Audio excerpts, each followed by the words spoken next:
বেতন ওভারটাইম। মানুষ খায় কি 3 মাসের বেতন না, মানুষ খায় কি এটাও তো বোঝা লাগে। কিন্তু এটা ফির আবার সত্য যে 3 মাসেই বেতন দেয়। অনেক অফিসে তো মনে করেন 1 মাসে বেতন না দিলে পরের দিন আন্দোলন করে। হ্যাঁ, আর এখানে কিন্তু 3 মাস থেকে বেতন দিতেছে না, এটা সত্য। খায় কি এই যে কারো বউ চাকরি করে, কারো চাকরি করে।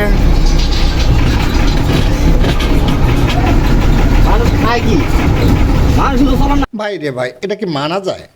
একটা দুটো মাস না, 3টে মাস ধরে তারা বেতন পাচ্ছে না। 3 মাস যদি একটা মানুষ চাকরি করার পরে বেতন না পায়, তাহলে তারা কীভাবে চলতেছে একবার চিন্তা করেন। আসলে হয়তোবা তাদের চলার মতন ক্যাপাসিটি আছে, এই জন্য তারা চলতে পারতেছে। আচ্ছা, 3টে মাস গত হয়ে গেল, তারপরে তারা কোনো কথা বলেনি। এখানে সামনে ঈদ, এখন যদি তারা বেতন না পায়, তাহলে তাদেরও তো একটা ভবিষ্যৎ, তাদেরও তো একটা আশা আছে যে তাদের সন্তান আছে, তাদের ছেলে মেয়ে আছে, তাদের পরিবার আছে, তাদের মা বাবা আছে, তাদেরকে এই মাসটার জন্য, এই যে রমজান মাসের আগে তারা বেতন পাবে, তারা এটা নিয়ে হয়তো বা অনেক বুক ভরা আশা নিয়ে আছে যে 3 মাসের বেতন আমরা একবারে পাবো। আচ্ছা, 3 মাসের বেতন নাই দেখ, সমস্যা নাই, 1 মাসের বেতন দেখ, দিয়ে ছুটির টাকা বোনাস টোনাস দেখ। ওরা কী করছে, কোম্পানি একদিনকার বেতন মানে 1 মাসের বেতনও দিতে রাজি না।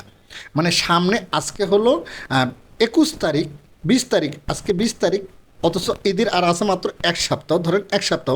তো এই যে 1 সপ্তাহ আছে, কিন্তু তারা বেতন পায়নি, এখন পর্যন্ত ছুটির টাকা পায়নি, এখন পর্যন্ত ঈদ বোনাস পায়নি। তো তারা আন্দোলন করবে না, কি করবে রে ভাই? আসলে তারাও যেমন তাদের নিজের অধিকার নিয়ে আন্দোলন করতেছে, কিন্তু এখানে তারা যেমন নিজের অধিকার নিয়ে আন্দোলন করতেছে, এখানে তার চেয়ে বেশি সমস্যা হচ্ছে সাধারণ মানুষের। যেমন চান্দুরা নবীনগর রোড আজকে বন্ধ করে দিয়েছিল। বন্ধ করে দেওয়ার কারণে আর মানে যারা মানে গাড়ি চালায়, যাদের মানে চান্দুরা থেকে আপনার নবীনগরে যেতে হবে, তারপরে আবদুল্লাপুর যেতে হবে, মানে এই যে বিভিন্ন জায়গায় বিভিন্ন মানুষের যেতে হবে, তাদের অবস্থাটা কী হবে? এরা যেমন এদের অবস্থা মানে এদের অধিকার আদায় করার জন্য এরা যেমন আস্থা বন্ধ করেছে, কিন্তু তারাও তো এক বুক আশা নিয়ে আছে যে আমি সঠিক সময় সঠিকভাবে আমার স্থানে যা পৌঁছিব। দেখেন, একজনের সমস্যার কারণে 1000 জনের সমস্যা হয়ে গেল।